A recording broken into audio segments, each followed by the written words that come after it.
नमस्कार दोस्तों, trading curve channel में आप सबका स्वागत है। देखिए, मैंने आपको बोला था कि ये जो बैंक निफ्टी है ये इस एरिया से ट्रैप होने के बाद बहुत दिनों तक इस रेंज के भीतर इस रेंज में समय बिताने के बाद इधर से निकल के ये जो एक आप देख रहे हैं, ये जो 3 पैरेलल लाइंस मैंने ड्रॉ किया है, इसमें एक बियर ट्रेंड देने लग गया। ठीक है, आप देख रहे हैं तीनों लाइन, या के ऊपर का जो येलो कलर का हिस्सा है या का वीकली सप्लाई जोन है, यहाँ से मार्केट में प्राइस रिजेक्शन मिला और यहाँ से मार्केट डाउन ट्रेंड में चला गया। अभी भी डाउन ट्रेंड में ही है, हालांकि आज एक पॉजिटिव जगह पे मार्केट बंद हुआ है, लेकिन अभी भी ट्रेंड डाउन ही है। ठीक है, ट्रेंड अप नहीं हुआ है। तो क्या हुआ, ये जो अपर लेवल है वहाँ से देखिए मार्केट ये जो नीच का लेवल में आया, फिर जाके ऊपर थोड़ा गया, फिर नीचे आया, फिर ऊपर, ऐसा करके फिर अपर लेवल में गया, फिर उधर से डायरेक्ट नीचे का लेवल पे चला आया, फिर जाके मिडिल लेवल पे गया। इस बार ऊपर नहीं गया, वो मिडिल लेवल से ही नीचे आया, गैप डाउन होके फिर इधर कुछ समय बिताया, बाहर निकल गया, फिर अंदर घुसा और मिडिल लेवल पे आया। वहाँ से मार्केट ने फिर रिजेक्शन, फिर यहाँ अभी फिर से दोबारा या तीसरी बार कहे तो मार्केट मिडिल लेवल में पहुंचने की कोशिश में है। ठीक है, अभी क्या हो सकता है, देखिए एक तो ये हो सकता है कि मार्केट इस लेवल जो कि है 35,280 के करीब, यहाँ पे जाके एक रिजेक्शन मार्केट को मिल सकता है, रेजिस्टेंस मिल सकता है और उधर से फॉल कर सकता है। ठीक है, एक तो ये है, और दूसरा है कि यहाँ से ऊपर उठ जाए, यहाँ पे सपोर्ट लेके और ऊपर ये जो लेवल है इसको छूने की फिराक में रहे। तो फिर ये कहाँ से क्या होगा ये तो उतना अभी नहीं बोल सकते, लेकिन हाँ, नज़दीक का जो रेजिस्टेंस है वो 35,280 के करीब है। और ऐसा भी हो सकता है कि गैप डाउन होकर मार्केट नीचे सपोर्ट लेने फिर से चला जाए, उधर से कहीं चला जाए। तो फिर कैसे क्या होता है ये तो पूरा प्रोबेबिलिटी के ऊपर निर्भर करता है। चलिए ये सब हम देख लेते हैं 5 मिनट के जोन में और एरिया में जाके। चलिए ओके, सो दोस्तों आपके सामने 5 मिनट का जोन और एरिया वाला चार्ट ओपन है। देखिए मैं 3 सिनेरियो के बारे में बोलता हूँ, एक गैप अप, एक गैप डाउन और एक फ्लैट ओपनिंग। बट क्या है कि फ्लैट ओपनिंग कितना दिन आपको दिखने को मिलता है, कभी कभार तो वो तो होता ही नहीं है, गैप अप होता है नॉर्मली या गैप डाउन होता है। तो देखिए गैप अप या गैप डाउन 2 टाइप का होता है, एक तो बड़ा गैप डाउन, एक छोटा गैप डाउन, और एक छोटा गैप अप और एक बड़ा गैप अप। सो मैं इसी के ऊपर चर्चा करूंगा। देखिए सपोज कल मार्केट छोटा एक गैप अप दे और इधर ये जो जोन है मार्क कीजिए 35,227 से 35,160।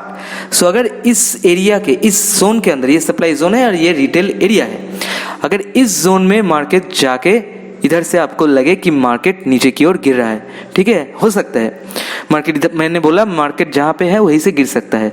तो फिर इस जोन से अगर गिरना शुरू करे तो फिर आप यहाँ पे ऑब्वियसली एक पुट ऑर्डर बाय कीजिएगा और आपका नेक्स्ट टारगेट होगा ये जो नीचे जो डिमांड जोन है इसका जो अपर लेवल, और वो है 34,984।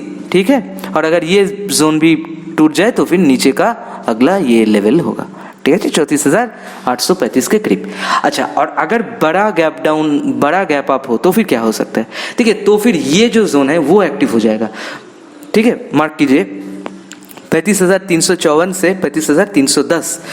सपोज हाँ एक बड़ा गैप डाउन आप लोग को देखने को मिला, इधर कहीं gap up, sorry gap down नहीं, गैप अप हुआ 280 या 300 के करीब, कहीं पे गैप अप हो गया, हो सकता है फिर मार्केट इस जोन से एक रिजेक्शन लेने की फिराक में रहेगा।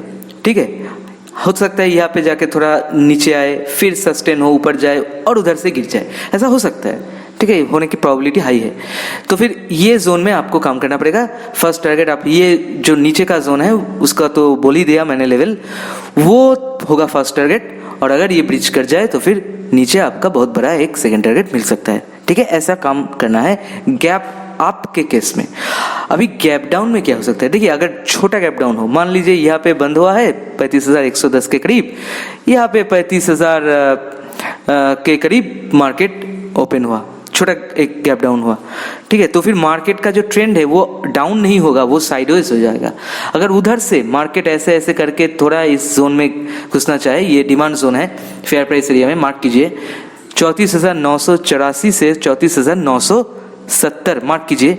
ये जोन में अगर मार्केट कैसे भी करके मतलब कैसे भी करके नहीं, अगर छोटा एक गैप डाउन दे और उसके बाद थोड़ा साइडवेज में जाके धीरे धीरे ये जोन में घुसे और ऐसे निकलने की कोशिश करे तो फिर आप बाई कर सकते हैं। आपका नेक्स्ट टारगेट होगा ये जो है, देखिए 35,118, ठीक है, और उसके ऊपर तो देखा जाएगा तब। और मान लीजिए अगर बड़ा गैप डाउन हो जाए, ठीक है, अगर ये जो डिमांड जोन है ये टूट के एकदम नीचे आ जाए, ये जो लेवल है 34,836 के करीब, ये सब लेवल भी करीब कहीं आ जाए टूट के या तोड़ के, ठीक है, तब आप उस वक्त एकदम शांत से बाहर बैठे रहिएगा। ट्रेडिंग करने के लिए नहीं भागिएगा, आप प्राइस के पीछे भागना नहीं, आपको देखना है प्राइस कहाँ जाता है। अगर प्राइस धीरे धीरे धीरे धीरे करके इधर आए, मतलब एकदम से अगर आ जाए तो फिर तो डाउन ट्रेंड बहुत बड़ा होगा, तभी आपको आप काम नहीं कर पाएंगे, ठीक है। अगर धीरे धीरे प्राइस मतलब धीरे धीरे यहाँ पे आए तो फिर ये जोन मार्क कीजिए, डिमांड जोन है होलसेल एरिया में 34,662 से 34,621, ठीक है। और उसके नीचे भी एक जोन है, मार्क कीजिए 34,494 से 34,461।